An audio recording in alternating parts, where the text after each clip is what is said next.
नमस्कार मित्रांनो, मी हेमंत. मित्रांनो, महाराष्ट्रात काय पूर्ण देशभर सध्या गाजतंय ते अमरावतीतील परतवाड्यातील अयान अहमद शेखचं व्हिडिओ कांड. यामध्ये अयानने अनेक मुलींचं लैंगिक शोषण केलं, त्याचे व्हिडिओ क्लिप्स बनवले आणि ते व्हिडिओ क्लिप्स व्हायरल झाले.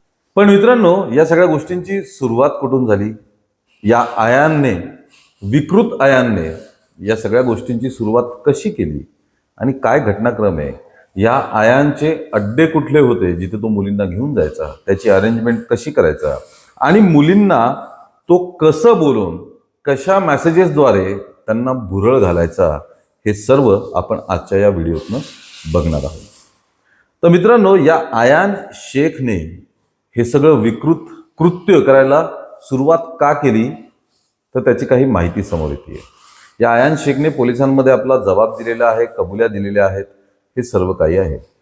सर्वप्रथम काही गोष्टींचा खुलासा करणं अत्यंत आवश्यक आहे. 180 मुली आणि 350 व्हिडिओज हा आकडा कुठून आला? हा आकडा खासदार अनिल बोंडे यांनी पोलीस अधीक्षकांकडे जो एक पेन ड्राईव्ह दिलाय त्यात त्यांनी असा क्लेम केलाय की या अयान शेखने 180 मुलींवरती लैंगिक अत्याचार करत त्याचे 350 व्हिडिओ बनवलं, असा अनिल बोंडेंचा दावा आहे. त्यामुळे या कुठल्या कन्फ्युजन मध्ये राहता कामा नये असा दावा आहे आणि तोच आम्ही सांगतोय. दुसरी गोष्ट, आतापर्यंत 8 मुलींना फसवल्याची आणि त्यातल्या 2 मुलींवर लैंगिक अत्याचार केल्याची कबुली अयान शेखने स्वतः दिलेली आहे पोलिसांमध्ये. 180 व्हिडिओचा दावा आहे. तर मित्रांनो, या अयान शेखकडनं पोलिसांनी जेव्हा त्याचं साधन साहित्य जप्त केलं तेव्हा पोलिसांना एक थार गाडी, या गाडीमध्ये 3 ते 4 आयफोन, काही नोटांची बंडल, एक पिस्तूल, हे सगळं सापडलेलं आहे. अयाननी या थार गाडीसोबत काही रील्स सुद्धा प्रसिद्ध केलेल्या आहेत, त्या सार्वजनिक समाज माध्यमांमध्ये आहेतच. त्या पोलीस सुद्धा चक्रावून गेले की या 19 वर्षाच्या पोराकडं हे एवढं साधन साहित्य, कार, 3-4 मोबाईल्स, आयफोन, पैसे, कॅश आणि पिस्तूल कसं काय आलं, त्याचा तपास पोलीस पुढे करत आहेत. तर या अयान शेखचं एका मुलीसोबत प्रेम संबंध होते. काही कारणांमुळे त्यांचं ब्रेकअप झालं. हे ब्रेकअप झाल्यानंतर मग अयान शेखने रागात म्हणा किंवा कशात कोणत्या ह्याच्यामध्ये येऊन ही विकृती केली ते माहीत नाही, पण त्या ब्रेकअप नंतर अयानने प्लेबॉय व्हायचं ठरवलं. हा प्लेबॉय होण्यासाठी या अयानला एक गुप्त आणि कथित लव गुरु टिप्स देत होता, त्याला मार्गदर्शन करत होता, असं अयानने त्याच्या जबाबात म्हणलेलं आहे. आता हा लव गुरु नेमका कोण आहे, काय आहे, त्याचा खुलासा होईल.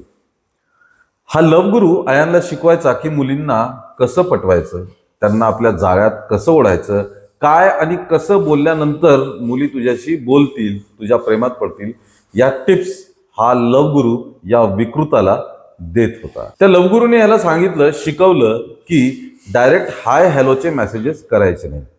आता या अयानचे इंस्टाग्रामवर साधारणपणे 18,000 फॉलोअर्स असल्याचं बोललं जातं. या फॉलोअर्समध्ये ज्या काही मुली होत्या त्या मुलींना हा अयान थेट मेसेज करायचा आणि त्यांच्याशी बोलण्याचा प्रयत्न करायचा. त्या लव गुरुने सांगितलं की तू जर थेट हाय हॅलो करशील तर या मुली रिप्लाय करतील नाही करतील याची खात्री नाही.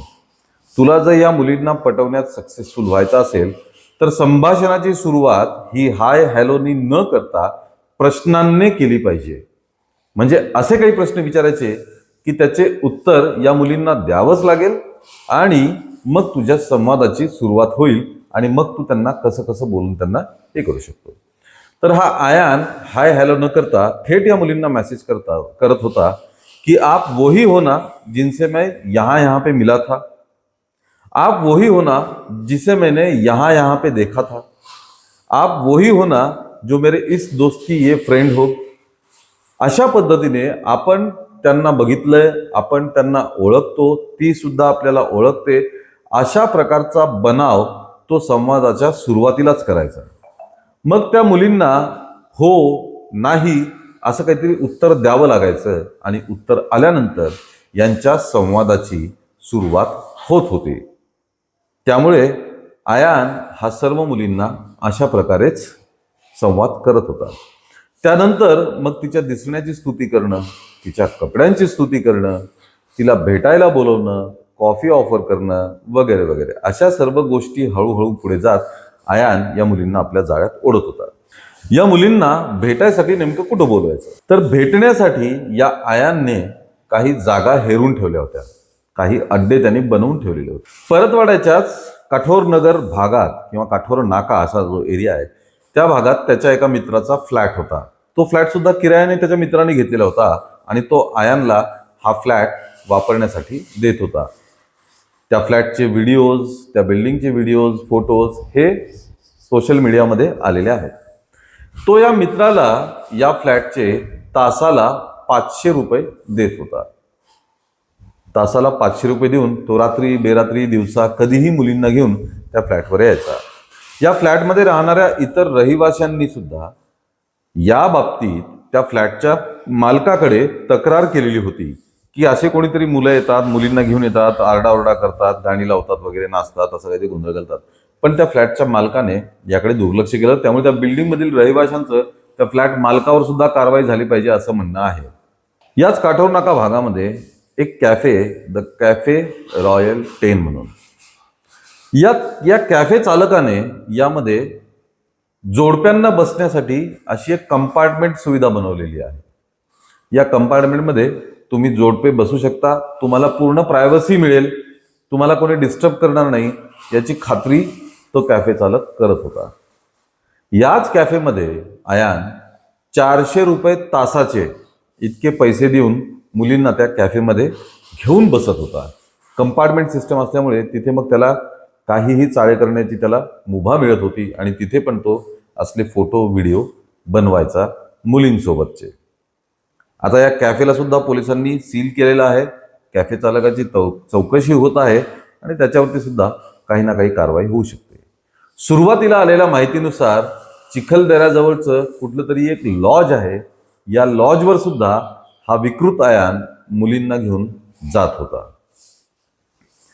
आता हा लव गुरु, आयानचे हे अड्डे आणि त्यांनी चालवलेलं सगळं भयंकर कांड, या सगळ्यांची चौकशी सुरू आहे. राजकारणी सुद्धा, मोठमोठे नेते यांनी सुद्धा यावर प्रतिक्रिया दिलेल्या आहेत आणि एकूणच हे प्रकरण आता खराबच्या प्रकरणासारखं भलं मोठं राज्यात होत आहे. हिंदी मीडियाने सुद्धा याच्यावरती बरंच कव्हरेज केलेलं आहे. त्यामुळे सगळ्या देशभरात या आयान शेखच्या विकृत प्रकरणाची चौकशी होत आहे. मुली यांनी स्वतःच्या सुरक्षेचं स्वतःच लक्ष आणि ध्यान दिलं पाहिजे. आपण कोणासोबत जातोय, अज्ञात ठिकाणी जातोय का, सोबत येणाऱ्याचे काय मनसुबे आहेत हे सर्व वेळीच ओळखायला शिका. परत एकदा सांगतो, आपल्या सुरक्षेला सर्वात अगोदर आपणच जबाबदार असतो. कुठल्याही अनोळखी व्यक्ती किंवा नवीन नवीन ऑनलाईन सोशल मीडियावर झालेल्या मित्रांसोबत जाताना, त्यांना भेटताना, त्यांच्याशी बोलताना पूर्ण काळजी घ्या. आईवडिलांनी सुद्धा मुलींवरती विशेष करून लक्ष द्या, कारण टीनेजमध्ये आल्यानंतर थोडेसे वेगळे गोष्टी असतात. तेव्हा कोण आपल्याला बहकवतोय, आपण काय करतोय याचं फारसं भान राहत नाही. त्यामुळे प्लीज कृपया लक्ष द्या, म्हणजे अशा कुठल्या विकृतांच्या जाळ्यात मुली सापडणार नाहीत. मित्रांनो, या सर्व घटनेबद्दल तुमचं मत तर नक्कीच व्यक्त करा. या व्हिडिओला लाईक आणि शेअर करा आणि आमच्या चॅनलला ताबडतोब सबस्क्राईब करा. धन्यवाद.